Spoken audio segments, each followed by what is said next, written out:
जी सिद्धार्थ का सपना बड़ा था। कर्नाटक के एक कॉफी उत्पादक परिवार में जन्मे उन्होंने सिर्फ कॉफी बेचने के बारे में नहीं सोचा, बल्कि इसे भारतीय जीवन शैली का हिस्सा बनाने का संकल्प लिया। 1996 में उन्होंने कैफे कॉफी डे सीसी की नींव रखी। ये सिर्फ एक कॉफी शॉप नहीं थी, बल्कि लोगों के मिलने जुलने, बातें करने और रिश्ते बनाने की जगह बन गई। उनके नेतृत्व में सीसीडी पूरे देश में फैला और 2009 तक 237 शहरों में हंजोस शेवांसवर्थ से अधिक आउटलेट्स के साथ भारत की सबसे बड़ी कॉफी चेन बन गया। लेकिन हर सफलता की कहानी के पीछे संघर्ष छिपा होता है। बढ़ती प्रतिस्पर्धा, कर्ज का बोझ और कर अधिकारियों का दबाव सिद्धार्थ के लिए असहनीय होता गया। जुलाई 2009 में यह दबाव इतना बढ़ गया कि उन्होंने अपनी जान ले ली। उनके इस कदम ने न केवल उनके परिवार बल्कि पूरे उद्योग को हिलाकर रख दिया। एक आदमी जिसने लाखों लोगों को कॉफी से जोड़ा, वह खुद अकेला पड़ गया था।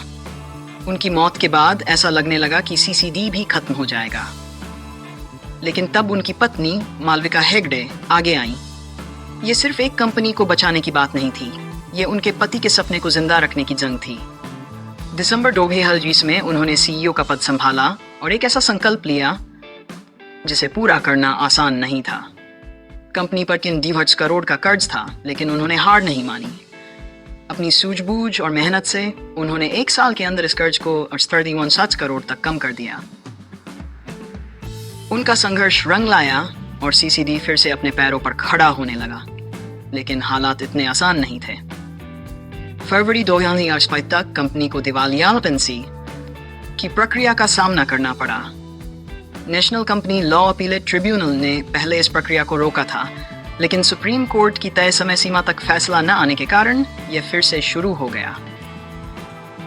सीसीडी अभी भी मुश्किल दौर से गुजर रहा है, लेकिन यह सिर्फ एक कॉफी ब्रांड नहीं है। यह सपनों, संघर्ष और एक न खत्म होने वाली उम्मीद की कहानी है।